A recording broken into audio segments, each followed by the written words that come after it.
Upang Ilonggo. Please subscribe. Magandang araw po mga kababayan, Luzon, Visayas at Mindanao. At siyempre, shoutout na lang po natin yung mga kababayan natin na tumakbo kahapon sa takbo sa West Philippine Sea mga kababayan.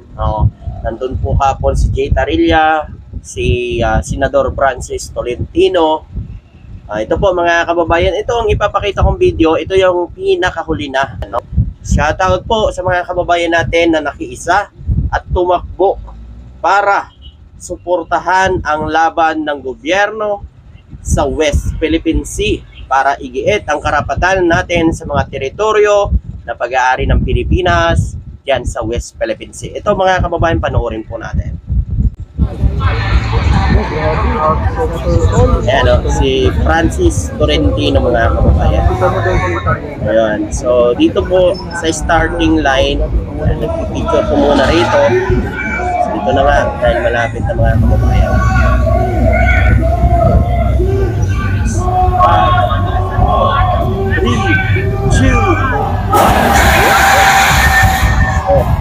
Pag runner talaga, alam mo, nauna talaga tumakbo yung iba dyan, siyempre mga kababayan, pakita na lang sa suporta sa gobyerno, sa patuloy na pakikipaglaban sa West Philippine Sea. So, meron mga bata, meron din po may mga edad na, dahil ito po ay pagpapakita para suportahan ang laban ng gobyerno dyan sa West Philippine Sea.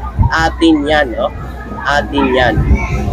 Sabi nga, dito mga kababayan, ang yaman sa West Philippine Sea ay yaman ng mga Pilipino. Ay ating mga Pilipino. Ating yung yaman dyan sa West Philippine Sea. Diba? Hindi mo papayag ang Pilipinas na kukunin ng China ang mga yaman na para sa mga Pilipino. Yan ho ang hinigit ng ating mahal na Pangulo. Pag igigiit ang karapatan natin dyan sa may West Philippine Sea. So yan, tingnan nyo po mga kapatid. Ayan. So ito na ho ang pinakahuli. Baka sabihin nyo, yan lang. Ang dami po yan mga kababayan. Simula sa 16,000 meters hanggang sa 10,000 meters hanggang sa 5,000 meters hanggang sa 2,000 meters. So makikita mo sa mga kababayan natin, talagang masaya sila na sa ganitong aktibidad na ipakita nilang suporta at nakikisa sila sa gobyerno para ipaglaban ang karapatan natin dyan sa West Philippine Sea. Hindi ho, taliwas ho. Meron ho sinabi si Jay Tarilla dyan mga kababayan na wag natin paniwalaan yung sinasabi ho ng mga pro-China, yung mga nagpapakalat ng fake news na sinasabi ho nila na makikipagyera si PBBM dyan sa China. Hindi po mga kababayan. Ang nais lang ng ating mahal na Pangulo, igiit ang karapatan natin dyan sa West Philippine Sea, sa mga teritoryo na pag-aari ng Pilipinas. At siyempre mga kababayan, pinapabantayan lang ni PBBM kaya nag-deploy siya ng mga tropa ng mga Philippine Coast Guard, Philippine Navy para mabantayan ang mga teritoryo na pag-aari ng Pilipinas dyan sa West Philippine Sea. Kasi nga mga kababayan, yung China nag-deploy ng mga barko dyan sa West Philippine Sea. So, ano ba gusto nyong gawin mga kababayan? Pabayaan na lang na paikot-ikot yung mga barko dyan ng China, samantala tayo, hindi tayo mag-deploy ng mga barko dyan sa West Philippine Sea. Siyempre mga kababayan, siyempre mga kababayan, ang ating mahal na Pangulo, ayaw niya yan. Kasi ang gusto kasi ng China, ng mga kababayan, kasi tulad yan, yung mga race of life mission, inaharang po ng China, mga mangingisda natin, harang dyan mismo sa ating mga teritoryo na pag-aari ng Pilipinas. Kasi ang gusto ng China, makipagkasundo tayo sa kanila. Ang gusto ho ng China, kailangan magpaalam pa sa kanila. Atin yan. Teritoryo natin yan, bakit pa tayo magpapaalam? Ayaw ni PBBM kasi atin yan. Tayo lang ang may karapatan Tayo lang ang may karapatan magdikta kung ano ang gagawin natin dyan sa West Philippine Sea. na atin yan teritoryo. Bakit kailangan pa natin magpaalam sa China? Ano ba ang gustong ipalabas ng China, mga kababayan? Sila na ba ang may-ari ng buong karagatan dyan sa West Philippine Sea? Ganun ba yan? Ayan po mga kababayan. So ito naman po, correct ko lang kasi sa live ko po kahapon, meron po kasing pailan-ilan na nagko-komento na binayaran daw ni PBBM yung mga tumakbo po dito sa takbo sa West Philippine Sea, yung pagpapakita ng mga kababayan natin na suporta sa laban ng gobyerno dyan sa West Philippine Sea. Sinasabi ho nila na binayaran daw po ni PBBM yung mga pumunta doon. Grabe ito mga kababayan. Hindi nyo po ba alam, may registration fee, no? Ang mga sumali doon. Nagbayad pa sila, mga kababayan, para lang ipakita ang suporta nila sa laban ng gobyerno diyan sa West Philippine Sea. Oh, di ba? Tapos sasabihin ninyo, binayaran ni PBBM. Grabe talaga, no? Ganyan talaga pag pro-China ka. No? Ganyan talaga pag pro-China ka.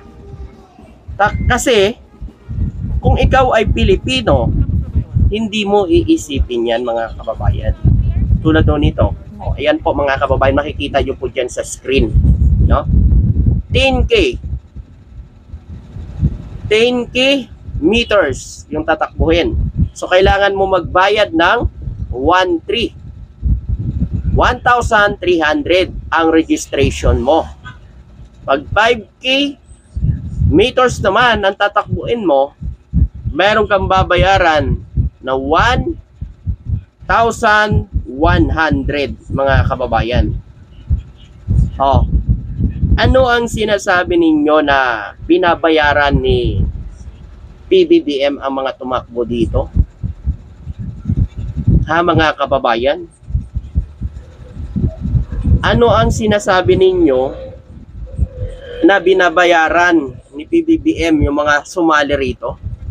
Dahil napakarami, mga kababayan, napakarami ang sumali at nakiisa sa laban ng gobyerno sa West Philippine Sea.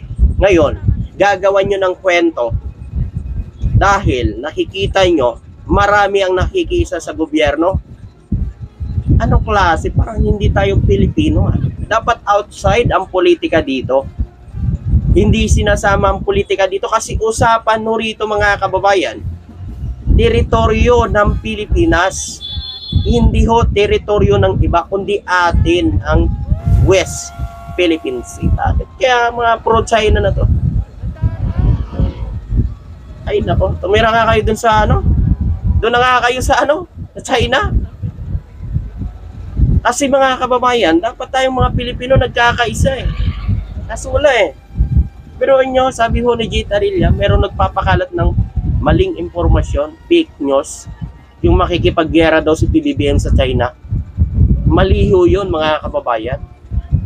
Ang sinasabi lang ho lagi ni PBBM, igiit ang karapatan ng mga Pilipino natin dyan sa West Philippine Sea. Yan lang ho palagi ang sinasabi ni PBBM. Wala hong makikipaggera. So totoo lang ho, mga kababayan, kahit ako ho, sasabihin ko wala ho tayong laban sa China. Ako na ho nagsasabi, mga kababayan. So mali po ba na ipaglaban lang natin ang karapatan, pati ba naman yung karapatan natin, mga kababayan, ay hindi natin ipaglalaban dyan sa West Philippine Sea? Paano na lang kaya, mga kababayan, kung tuloy-tuloy ang ginagawa ng China dyan? Mga reclamation dyan sa West Philippine Sea. Sa tingin nyo po ba, mga kababayan, hindi nila unti-untiin yan, yung mga katubigan natin dyan sa West Philippine Sea? Hindi nila unti-untiin yan hanggang makarating na po sila sa Palawan.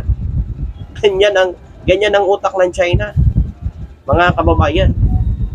Kaya hindi na nagtiwala si PBBM sa kanila kasi nga, mga kababayan, ang ginagawa ho nila, mga kababayan, inuunti-unti nila yung mga teritoryo. Paggawa-gawa nila ng mga artificial na isla na yan, isa na yan eh. Diba? Yan po, mga kababayan, ang patunay na yung mga pumunta ho ay wala hong bayad yun. Sila pa ang nagbayad para ipakita lang ang suporta. Tumakbo sila para ipakita ang suporta sa gobyerno sa West Philippine Sea. Ano yung sinasabi ng mga kababayan natin na binayaran ni BBM? Grabe, no? So, ayan po mga kababayan. Ayan, nandun din ho ako kahapon. So, hindi ko nga ito suot. Ayan, oh. Nakalimutan ko kahapon itong damit na ito. Binigay po ito ni spokesperson J. Tarilla sa amin.